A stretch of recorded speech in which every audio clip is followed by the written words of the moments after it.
একটি তিক্ত সত্য শুনতে চাইবে? একটি কঠিন বাস্তবতা বলবো তোমাকে? যদি তুমি মারা যাও, তাহলে তোমার আত্মীয় স্বজন, তোমার আপন মানুষগুলো সর্বপ্রথম এটাই জিজ্ঞাসা করবে যে টাইম কত হয়েছে। কারণ তোমার মৃত্যুর থেকে গুরুত্বপূর্ণ তাদের সময়। মনে মনে চাইবে যদি শেষ কার্যটা একটু দ্রুত সম্পন্ন হয়। তারা ভাববে তুমি এ পৃথিবী থেকে চলে গিয়েছো, এটা ন্যাচারাল বিষয়। মানুষ জন্ম নিলে মৃত্যুবরণ করবে, এটাই স্বাভাবিক। কিন্তু হ্যাঁ, তারা নিজের উপরে এটা প্রযোজ্য মনে করে না। যদি করতো তাহলে তোমার মৃত্যুর জন্য তাদের হাতে একটু তো সময় থাকতো। দেখো, এটা তিক্ত হলেও বাস্তব, এটা সত্য। এই যে তোমার জীবনের থেকে প্রিয় বন্ধুগুলো, যাদেরকে ছাড়া তুমি এক মুহূর্ত থাকতে পারো না, সেই বন্ধুগুলো তোমাকে নিয়ে স্ট্যাটাস দেবে, তোমাকে নিয়ে স্টোরি লাগাবে, কিন্তু তারপর আবার তারা অন্য কোনো ভিড়ের অংশ হবে। হয়তোবা 2-1 সপ্তাহের জন্য তুমি তাদের অন্তরে থাকবে, দেন তারপর ভুলে যাবে।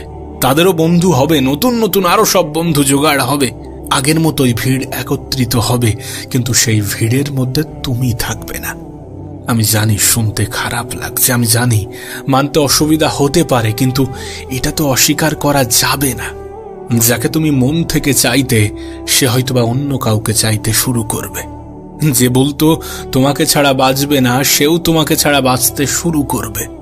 তুমি না থাকলে নাকি যাদের দিন অতিবাহিত হয় না, তাদেরও দিন অতিবাহিত হতে শুরু করবে তোমার অনুপস্থিতিতে। হ্যাঁ, হয়তোবা পরিবারের মানুষগুলো সব থেকে বেশি কষ্ট পাবে, পরিবারের মানুষগুলোই সব থেকে বেশি কষ্ট পাবে, কিন্তু সমাজের চাপে তারাও হাসতে শিখে যাবে। তারাও তোমাকে ছাড়া ভালো থাকার অভ্যাসটা বানিয়ে নেবে। বছর ঘুরতে না ঘুরতে তুমিও তাদের কাছে স্মৃতি হিসাবে রয়ে যাবে। তোমার জীবনের বাস্তবতাগুলো হয়তোবা তোমার পরিবারের লোকজন অন্যদের কাছে কাহিনী হিসাবে শোনাবে, গল্প হিসাবে শোনাবে।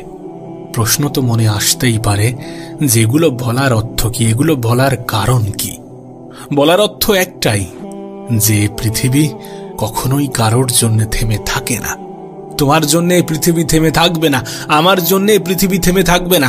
যারা তোমাকে বলে যে তোমার ছাড়া বাঁচবে না, তারাও তোমাকে ছাড়া বাঁচতে শুরু করে দেবে। এই জন্য বলবো যে নিজের জন্য বেঁচে থাকো, নিজের জন্য লড়াই করো, নিজের খুশির জন্য লড়াই করো।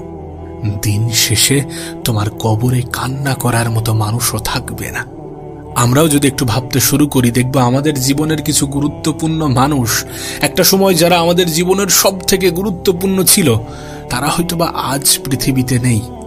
তাদেরকে আমরা শুরুতে প্রচুর স্মরণ করতাম, ভাবতাম যদি সেই মানুষটা বেঁচে থাকতো, ভাবতাম যদি সে আমার জীবনে স্থায়ী থাকতো, কিন্তু একটা সময় পরে আমরা তাদেরকে ভুলে যাই। তো তোমাকেও একটা সময় পরে এইভাবে ভুলিয়ে দেওয়া হবে, এইভাবেই মানুষ তোমাকে ভুলে যাবে। এই যে কথাগুলো বলছি, তার পিছনে একটা বড় কারণ আছে। আমরা যে সারাক্ষণ সকলের সামনে নিজেকে পারফেক্ট প্রমাণ করতে চাই, এটার জন্য কথাগুলো বলা। আমরা যে সকলের সামনে ভালো হতে গিয়ে নিজেই নিজের সামনে খারাপ হয়ে যাই, এই জন্য কথাগুলো বলা। আসলে আমরা এটা ভুলে যাই যে পৃথিবীর প্রত্যেকটা মানুষই আলাদা, প্রত্যেকটা মানুষই ইউনিক। যখন আমরা আমাদের যোগ্যতার উপরে প্রশ্ন তুলি, যখন আমরা আমাদের নিজেদের উপরে সন্দেহ করি, তখন নিজেই নিজেকে এটা বোঝানো উচিত যে প্রত্যেকটা মানুষই ইউনিক। দেখো, এমনটা নয় যে তোমার মধ্যে কিছু নেই, আছে, অবশ্যই আছে। তুমি যখন নিজের উপরে সন্দেহ করো, আমরা যখন নিজের উপরে সন্দেহ করি, তখন আমরা কেন জানি না ইনডাইরেক্টলি উপরওয়ালার উপরে প্রশ্ন তুলি যে তোমার সৃষ্টিতে কোনো ত্রুটি আছে। কিন্তু উপরওয়ালার সৃষ্টিতে কি কোনো ত্রুটি আছে? আদৌ কি আছে? তাহলে কেন আমরা নিজেদের উপরে সন্দেহ করব? দেখো, আমাদের জীবনে যে কটা উদ্দেশ্য আছে, তার মধ্যে গুরুত্বপূর্ণ একটি হচ্ছে গিয়ে নিজেকে খুশি রাখা, নিজেকে ভালো রাখা। আর এটার জন্যে যেগুলো করা প্রয়োজন, যেগুলো করা উচিত, সেগুলো করতে হবে। নিজেই নিজেকে ভালো রাখতে হবে, নিজেই নিজেকে ভালো রাখার দায়িত্বটা পালন করতে হবে। দিন শেষে যখন তুমি অন্যদের সামনে ভালো হতে গিয়ে নিজেই নিজের কাছে খারাপ হয়ে যাও, তখন এটা মনে রাখা প্রয়োজন যে তুমি যখন এই পৃথিবী থেকে চলে যাবে, তখন মানুষ এটাই প্রশ্ন করবে যে সময় কত হয়েছে, টাইম কত হয়েছে। তাদের কাছে তখন গুরুত্বপূর্ণ এটা নয় যে তুমি এই পৃথিবী থেকে চলে গেছো, তাদের কাছে গুরুত্বপূর্ণ এটা যে তাদের দ্রুত বাড়ি ফিরতে হবে, তাদের দ্রুত নিজের কাজ করতে যেতে হবে। তোমার অনুপস্থিতিতে হয়তোবা মানুষ সমালোচনা করবে, হয়তোবা প্রশংসা করবে, হয়তোবা কথা বলবে, কিন্তু তাদের হাতে তোমার জন্য কিন্তু কোনো সময় থাকবে না। আর এগুলো শোনার পরেও যদি তুমি নিজেই নিজের কষ্টের কারণ হও, নিজেই নিজের মন খারাপের কারণ হও, তাহলে আমার আর কিচ্ছু বলার নেই। কষ্ট দেওয়ার জন্যে, মন খারাপ করানোর জন্যে গোটা পৃথিবী আছে, কিন্তু তুমি নিজেই কেন নিজেকে কষ্ট দেবে? একটা কথা মনে রেখো, যারা তোমার অনুভূতি জানার পরেও তোমাকে কষ্ট দিয়ে কথা বলে, তারা কখনোই তোমার আপন হতে পারে না। আপন মানুষেরা কখনো অনুভূতির উপরে আঘাত করে না। আপন মানুষেরা কখনো সুযোগের সৎ ব্যবহার করে না। প্রকৃত আপন মানুষেরা, যারা শুধুমাত্র কথাই আপন, তাদের কথা বলা হচ্ছে না। জীবনে একটা কথা মনে রেখো, মিথ্যা সঙ্গ, মিথ্যা প্রতিশ্রুতির মধ্যে থাকার চেয়ে একা থাকাটা অনেক ভালো। জীবন আমাদেরকে একটা মেসেজ দেয় যে পৃথিবীতে তুমি একাই এসেছো, একাই যেতে হবে।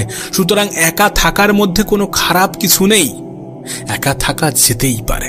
একাকিত্বের মধ্যেও একটা অন্যরকম অনুভব, একটা অন্যরকম অনুভূতি, একটা অন্যরকম শান্তি আছে।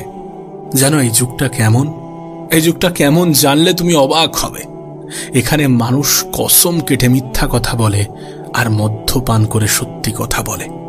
বিষয়টা কতটা ভৌতিক বুঝতে পারছ? মানুষ মদ্যপান করে সত্যি কথা বলে আর কসম কেটে মিথ্যা কথা বলে। দেখো, আমি এটা মনে করি যে খারাপ সঙ্গের মধ্যে থাকার চেয়ে একা থাকাটা অনেক ভালো। 10টা খারাপ সঙ্গী থাকার চেয়ে একটা ভালো সঙ্গী থাকা অনেক ভালো। আমাদের পারিপার্শ্বিক পরিবেশ আমাদের জীবনের উপরে অনেক বেশি প্রভাব ফেলে। আমরা কোথায় আছি, কাদের সাথে আছি, এটার উপরে অনেক কিছু নির্ভর করে। এই জন্য বলবো যে বন্ধু আছে ঠিক আছে, আত্মীয় স্বজন আছে ঠিক আছে, কাছের মানুষ কিছু আছে ঠিক আছে, কিন্তু সব থেকে বেশি আপনকে এটাও মনে রাখাটা গুরুত্বপূর্ণ। নিজের সব থেকে বেশি কাছের কে, নিজের সব থেকে বেশি প্রিয়কে, এটাও মনে রাখাটা গুরুত্বপূর্ণ। আসলে আমাদের উপস্থিতি অনুপস্থিতিতে কাদের যায় আসে আর কাদের আসে না, এটাও মনে রাখাটা গুরুত্বপূর্ণ। দিন শেষে আমাদের সব থেকে বড় সঙ্গী কে, এটাও মনে রাখাটা গুরুত্বপূর্ণ। আর যখন তুমি এই প্রশ্নগুলো নিজেই নিজেকে করবে যে আমার সব থেকে বড় আপনকে, আমার সব থেকে কাছের কে, আমার সব থেকে প্রিয়কে, তখন তুমি উত্তর হিসাবে নিজের নামটাই পাবে। কারণ এই পৃথিবীতে, সত্যি বলছে, এই পৃথিবীতে নিজের থেকে অধিক আপন কেউ হয় না। হ্যাঁ, কিছু মানুষ আমাদেরকে অনেক বেশি ভালোবাসে, আমাদের বাবা মা, আমাদের কিছু আপন মানুষ থাকে পৃথিবীতে, প্রত্যেকটা মানুষের জীবনে থাকে। কিছু মানুষ সত্যি আমাদেরকে অনেক বেশি ভালোবাসে, সেটা স্বার্থে হোক বা নিঃস্বার্থে হোক, ভালো আমাদেরকে বাসে। আমাদের বাবা মার ভালোবাসার পিছনেও স্বার্থ থাকতে পারে, কিন্তু তাদের সেই স্বার্থটা জায়েজ। একবার ভেবে দেখো, যে মানুষ দুটো তোমাকে নিঃস্ব অবস্থা থেকে ভালোবাসছে, যখন তোমার কাছে কিছুই ছিল না তখন থেকে তোমাকে আগলে রেখেছে, তোমাকে বড় করেছে, তোমাকে সঠিক শিক্ষা দেওয়ার চেষ্টা করেছে, সেই মানুষগুলো যদি একটু স্বার্থের জন্য ভালোবেসে থাকে, আমার মনে হয় না এখানে কোনো অন্যায় কিছু আছে। নিঃস্বার্থ ভালোবাসা সব থেকে বেশি উপরওয়ালার কাছ থেকে আসে। হ্যাঁ, নিঃস্বার্থ ভালোবাসা সব থেকে বেশি উপরওয়ালার তরফ থেকে আসে। আর যদি এ পৃথিবীতে আমাদের বাবা মা আমাদেরকে স্বার্থে ভালোবেসে থাকে, তাহলে সেই স্বার্থের মধ্যে অন্যায় অপরাধ কিছু নেই। দেখো, এত কিছু বলার কারণ নিজেকে গুরুত্ব দিতে হবে, নিজেকে ভালোবাসতে হবে, নিজেকে খুশিতে রাখতে হবে, নিজেকে আনন্দে রাখার দায়িত্বটা নিজেই নিতে হবে। আর হ্যাঁ, অহংকারকে ত্যাগ করতে হবে। প্রথমে যে কথাগুলো তোমাকে বললাম, এই যে তোমার উপস্থিতি অনুপস্থিতিতে কারোর কোনো যায় আসে না, এটাই আমাদের কাছে স্পষ্ট করে দেয় যে অহংকার করে কোনো লাভ নেই। আমরা থাকি বা না থাকি তাতে পৃথিবীর কোনো ক্ষতি হবে না। আমরা থাকি বা না থাকি তাতে পৃথিবীতে কোনো পরিবর্তন আসবে না। যারা আমাদের ছাড়া থাকতে পারত না, তারাও থাকতে শুরু করবে, তারাও থাকতে শিখে নেবে। যারা আমাদের ছাড়া কিছু ভাবতে পারত না, তারাও ভাবতে শুরু করবে। যারা আমাদেরকে আপন ভাবত, তাদের জীবনেও নতুন কিছু আপন মানুষ চলে আসবে। যারা আমাদেরকে ভোলার চেষ্টা করবে না, তারাও সমাজের চাপে ভুলতে বাধ্য হবে, তারাও সমাজের চাপে হাসতে বাধ্য হবে। দিন শেষে এ পৃথিবীর মতো করেই চলতে থাকবে। সুতরাং আমাদের অত বেশি অহংকার করে কোনো লাভ নেই। কিসের এত অহংকার করব? আজ এসেছি, কাল থাকবো না। কিন্তু হ্যাঁ, এই যতটুকু সময় থাকবো ততটুকু সময় নিজেই নিজেকে ভালোবাসবো, নিজেই নিজেকে গুরুত্ব দেব, নিজেই নিজের প্রতি দায়িত্ববান হব, নিজেই নিজেকে ধ্যান রাখব। তাতে কিছু মানুষ যদি আমাদের স্বার্থপর বলে তো বলুক। ঠিক যেমন তোমার অনুপস্থিতিতে তাদের জীবনে খুব একটা বেশি পরিবর্তন আসবে না, তেমনি তাদের অনুপস্থিতিতে তোমার জীবনেও খুব একটা বেশি পরিবর্তন আসা উচিত নয়। দেখো, জীবন কখনো একই সরল রেখায় চলবে না। জীবনের প্রতিটা মুহূর্ত আমাদের মন, আমাদের ইচ্ছা, আমাদের চাহিদা অনুযায়ী কাটবে না। তারপরেও এটা বিশ্বাস রাখতে হবে যে যেটা হবে, যতটুকু হবে, সেটা আমাদের ভালোর জন্য হবে। উপরওয়ালা জানেন আমাদের জন্য কোনটা সঠিক, এবং সঠিক সময়ে আমাদেরকে সঠিক জিনিসটাই দেবেন। সেই ভরসা, সেই বিশ্বাসটা বজায় রাখতে হবে। অ্যাটলিস্ট কারোর প্রতি না হয়, নিজের প্রতি এবং সৃষ্টিকর্তার উপরে সম্পূর্ণ বিশ্বাসটা থাকা প্রয়োজন। তাহলে জীবনটা সুন্দর হতে শুরু করবে, তাহলে জীবনটা মনের মতো করে চলবে। তাহলে মানুষ কি ভাবছে, কেন ভাবছে, কতটা ভাবছে, কেমন ভাবছে, এগুলো নিয়ে অত মাথা ব্যথা হবে না। এ বিষয়ে বিন্দুমাত্র সন্দেহ নেই, এ বিষয়ে বিন্দুমাত্র সন্দেহ নেই যে কারোর কাছ থেকে অতিরিক্ত আশা রাখা মানে নিজেই নিজের ক্ষতি চাওয়া। কোনো মানুষের কাছ থেকে অতিরিক্ত আশা রাখা মানে নিজেই নিজেকে কষ্ট দেওয়া। জীবনে কখনো নীরব হয়ে দেখো, কখনো একটু চুপ হয়ে দেখো। অনেক আওয়াজ শুনতে পাবে, অনেক কিছু দেখতেও পাবে। তুমি তোমার নিজের জীবনে এটাকে মিলিয়ে নিও। মানুষের সাথে ভালোভাবে কথা বলেও দেখো, আবার মানুষের সাথে খারাপভাবে কথা বলেও দেখো, এবং চুপ থেকেও দেখো। বিশ্বাস করো, সব থেকে বেশি শান্তি তুমি চুপ থেকে পাবে। না ভালোভাবে কথা বলে, না খারাপভাবে কথা বলে, নীরবতার মধ্যেও একটা অন্যরকম শান্তি আছে। তখনই এটা অনুভব হবে যখন মানুষের সাথে ভালো এবং খারাপ দুইভাবে কথা বলার পরেও তুমি সমালোচনার শিকার হবে, তোমার নামে কটু কথা ছড়াবে, মিথ্যা রটাবে। আমি তোমাকে বলছি, জীবনে যত বেশি খারাপ সময় আসবে, যত বেশি কঠিন সময়ের মুখোমুখি তুমি হবে, আপন মানুষের সংজ্ঞা তোমার কাছে বদলে যাবে। আবার সেই খারাপ সময় কাটিয়ে উঠে যখন তুমি জীবনে একটু একটু করে উন্নতি করতে শুরু করবে, যখন তুমি একটু একটু করে নিজেকে ইমপ্রুভ করতে শুরু করবে, তখন কিছু মানুষ এসে তোমাকেই বলবে যে তুমি বদলে গেছো। কিন্তু তুমি এটা জানো যে কোনো মানুষ কখনো ইচ্ছা করে বদলায় না।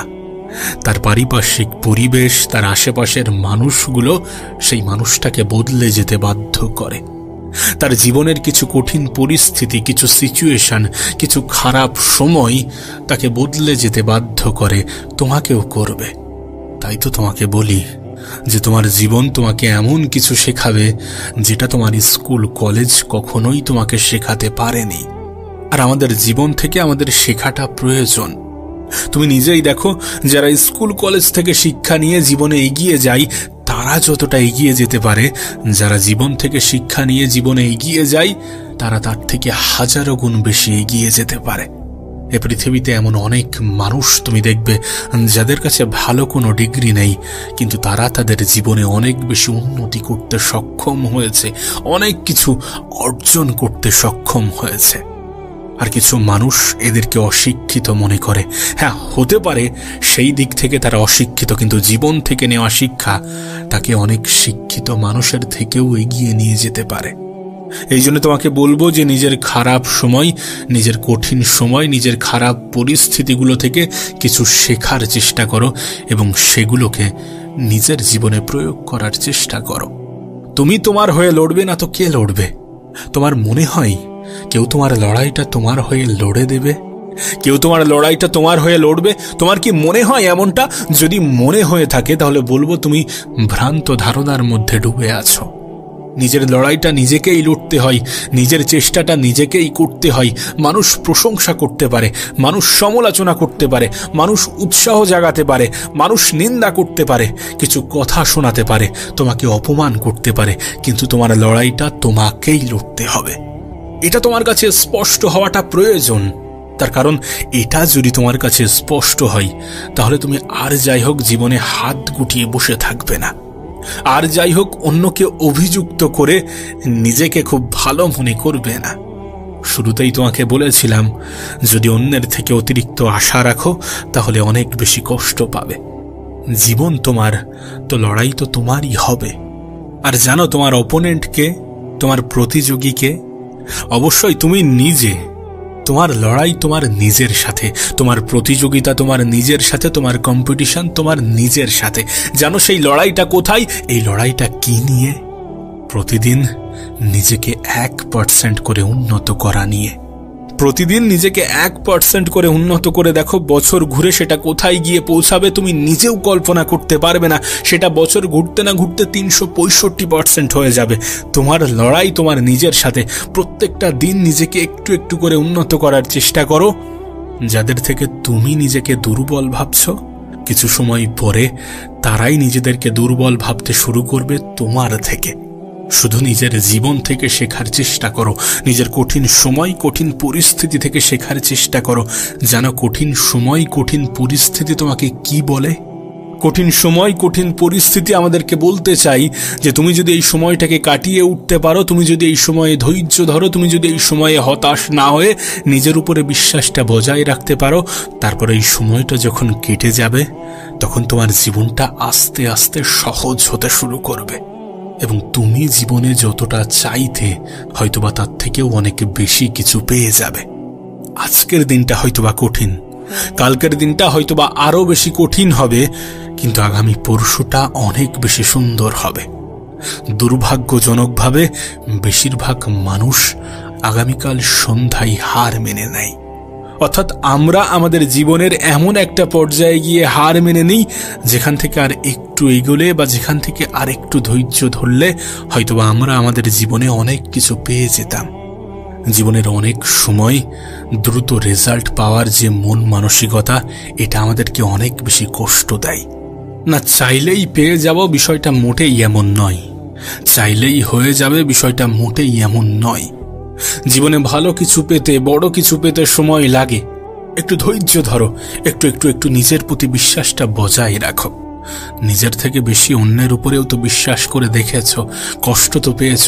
নিজের উপরে একটু বিশ্বাস করে দেখো না, একটু ধৈর্য ধরে দেখো না, উপরওয়ালার উপরে একটু আস্থা রেখে দেখো না। হতাশ হবে না, এটুকু বলতে পারি, কষ্ট পাবে না। জীবনে খারাপ সময় আসাটাও জরুরি, জীবনে খারাপ সময় আসাটাও জরুরি ভালো কিছুকে অনুভব করার জন্যে, কিছু মানুষের মুখের সামনের মুখোশগুলো সরানোর জন্যে। নিজের খারাপ, নিজের কঠিন মুহূর্তগুলোতে নিজেকে একটু ভালোবেসে দেখো না।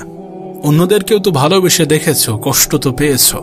এতটা বুদ্ধিমান হয়েও যে কাউকে ক্ষমা করে দিও, কিন্তু এতটা বোকা হয়েও না কাউকে ক্ষমা করে দিয়ে তাকে দ্বিতীয়বার আঘাত দেওয়ার সুযোগ করে দিও না।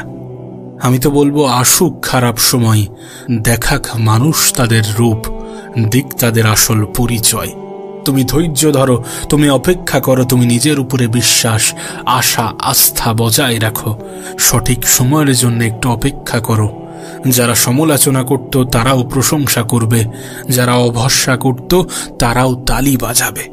শুধু সময়ের অপেক্ষা। আর সময় পরিবর্তনশীল, সময় যখন তখন পরিবর্তন হতে পারে। কোনো মানুষের জীবন এখন খুব ভালো যাচ্ছে, হঠাৎ করে কিছু একটা ঘটে যেতে পারে যেটা তার জীবনকে সম্পূর্ণরূপে তছনছ করে দিতে পারে। আবার কোনো মানুষের জীবন খুব খারাপ যাচ্ছে, হঠাৎ করে তার জীবনে এমন কিছু ঘটতে পারে, এমন কিছু আসতে পারে যে দেখা যাচ্ছে তার জীবন সম্পূর্ণ পরিবর্তন হয়ে গিয়েছে। সমস্ত কিছু সময়ের খেলা, সময়ের ব্যবধানের খেলা। তোমাকে শুধু সঠিক সময়ের অপেক্ষা করতে হবে। তোমাকে শুধু নিজের জীবন থেকে শিখে সেটা নিজের জীবনেই প্রয়োগ করতে হবে। আমি তোমাকে বলছি, তোমার স্কুল কলেজের শিক্ষা তোমার জীবনে কতটা কাজে আসবে আমি জানি না, কিন্তু তোমার জীবন থেকে নেওয়া শিক্ষা তোমার জীবন পরিবর্তনের সবথেকে বড় কারণ হতে পারে, কারণ এটি সবথেকে বড় কারণ হওয়ার ক্ষমতা রাখে। আমরা বলি না সময়ের সাথে সাথে ম্যাচিউরিটি আসে, না, সময়ের সাথে ম্যাচিউরিটি আসে না। ম্যাচিউরিটি আসে পরিস্থিতির সাথে। কোনো মানুষ কতটা কঠিন সময়ের মধ্য দিয়ে জীবন কাটাচ্ছে, কোনো মানুষ কতটা খারাপ সময়ের মুখোমুখি হয়েছে, কতটা খারাপ পরিস্থিতির মুখোমুখি হয়েছে, এগুলোর উপরে ম্যাচিউরিটি ডিপেন্ড করে। এগুলোর উপরেই ম্যাচিউরিটি নির্ভর করে। তুমি কতটা ম্যাচিওর হবে সেটা জীবনের কঠিন পরিস্থিতি নির্ধারণ করে। আমি অনেককে 14 বছর বয়সে ম্যাচিওর হতে দেখেছি, আবার 40 বছরের মানুষের মধ্যেও ইনম্যাচিউরিটি খুঁজে পেয়েছি। সুতরাং বয়সের সাথে ম্যাচিউরিটি আসে এমন ধারণা রেখো না। তোমার কঠিন সময়, কঠিন পরিস্থিতি তোমাকে সময়ের আগে ম্যাচিওর করে দিতে পারে। তোমার জীবন অগ্রিম পরিবর্তন হয়ে যেতে পারে। কঠিন সময়কে ভয় পেও না, খারাপ সময়কে ভয় পেও না। ভয় পেলে তো হেরে গেলে। ভয় পাওয়া যাবে না, মোকাবেলা করতে হবে। মানুষের রিয়াকশনগুলোকে অবজার্ভ করতে হবে, দেন নিজের উপরে নিজে কাজ করতে হবে। পরিস্থিতির কাছে হার মানার পরিবর্তে নিজেকে বোঝাতে হবে যে আরেকবার চেষ্টা তো করা যেতেই পারে, শেষ চেষ্টা তো করা যেতেই পারে। নিজেকে বোকা বানানো যায় এটা বলে আরেকবার চেষ্টা করে দেখি। আর এই আরেকবার চেষ্টা করার যে মেন্টালিটি একটা সময় তোমাকে এমন পর্যায়ে নিয়ে যাবে যে তোমার জীবনটা অনেকের কাছে স্বপ্ন হয়ে যাবে। তুমি শুধু বিশ্বাসটা বজায় রাখো, তুমি শুধু নিজের উপরে বিশ্বাসটা বজায় রাখো, তুমি শুধু সঠিক সময়ের জন্য অপেক্ষা করো আর কঠিন সময়ের জন্য নিজেকে প্রস্তুত রাখো। আর এটা মনে রাখো যে জীবনে খারাপ সময় আসাটাও জরুরি, জীবনে কঠিন পরিস্থিতি আসাটাও জরুরি।